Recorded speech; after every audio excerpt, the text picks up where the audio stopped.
Hey, what's up guys? I hope everyone is doing well, and I hope that you're all having a great day, and thank you for joining me here today for your daily dose of Star Wars. The Last Jedi is currently the longest Star Wars movie that we have ever received, and it was originally going to be even longer. The film's theatrical runtime sits at 2 hours and 33 minutes, and there's another 20 minutes of footage that didn't make the cut that we will see on the Blu-ray release of the movie in the coming months. Rian Johnson sat down with Collider to discuss these deleted scenes. From this point on, there will be spoilers from The Last Jedi, so if you haven't seen the movie yet, you might want to hold back out now and come back after you've viewed the movie. With that being said, we're going to get into it. Before Rian actually talked about these scenes with Collider, he made it a point to say that the movie is better without these scenes in it. He said, "Again, I will give the caveat that this movie is better as a whole without any of them, but yeah man, there was some great stuff." During the scene where Finn, Rose, and DJ sneak onto the Mega Star Destroyer and Finn's trying to navigate them to a location to set up shop, Rian tells us that they were going to have more of a challenge than just having them walk through. He said, "There's a whole extended sequence where Finn and Rose and DJ sneak through the Mega Star Destroyer, when they're after they sneak in with DJ and they're trying to find the tracker. There's a whole extended sequence. It's a full sequence of stuff with them sneaking through this big office area of the Mega Star Destroyer and then having to fake out these stormtroopers. This was one of the first scenes cut from the film, according to the movie's editor Bob Dusquet." He continued Rian's thought by saying, "There's some really nice stuff in there, but we actually cut that stuff pretty early, because it was very clear that the section of the movie was completely lopsided in favor of those three, and it just didn't support it. But it's good stuff. It's really good stuff. I assume when you'll see it, you'll enjoy it because, we all did. It was cut early, and how you always know it's like my staff, there's a decent number of assistants and collaborators that work in the cutting room, and they were all complaining when we cut the sequence. And that's how you know it was something that people like." Luke and Rey also had a deleted scene, and that scene took place on Ahch-To.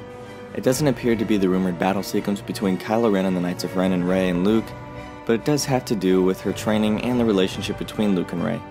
Rian says, "And then on the island there's a massive sequence that we shot, with Daisy and Mark, which is kind of an additional sort of trial/test that she goes through, that involves her and Mark, and then a big emotional scene between the two of them. It's big stuff. It's like actual real scenes."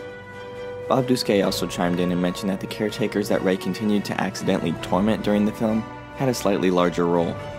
Dusquet says, "There's an extended sequence with Rey and the caretakers, which are the nun-like fish creatures. That's actually one of the biggest things that was taken out of the movie. And then there's this incursion on Snoke's ship. There's a lot of stuff that was cut out of that, with Rose and DJ and Finn, and some of it's particularly fun. Finn and Rose had their share deleted scenes, but Finn and Poe also had another scene between the two of them at the beginning of the film, more of an extension. The initial Where's Rey scene between Finn and Poe was a little longer before the final cut." Rian says, "There's a couple of Finn scenes there's one great Finn/Poe scene that's the kind of setup scene at the beginning when Poe was kind of bringing Finn up to speed when he comes out of his coma. There's a bunch of really fun stuff. Yeah, anyway, we talk more about them when the Blu-ray comes out, but I'm excited for folks to see them." The Blu-ray is coming out in April, and we will follow the same release pattern as Rogue One and The Force Awakens. Rian says, "We loaded it up, man. Before we had so much good stuff, it was like there were only a couple things where it's just a little two-shot thing. We said, we'll hold that back. But all the major stuff, all the good stuff, we put on there." That wraps things up for me here in this video. I hope you guys enjoyed it. If you did, give this video a thumbs up and subscribe to the channel for more videos like this one. If you want more Star Wars Coffee, you can follow me on Twitter, Facebook, and Instagram at SWCoffeeYouTube. If you're a daily coffee drinker interested in becoming one, be sure to hit that bell down there to receive a notification on your iOS or Android device the second a new video goes live. Thank you guys for watching. As always, keep loving Star Wars, and I'll catch you guys in the next one. Peace.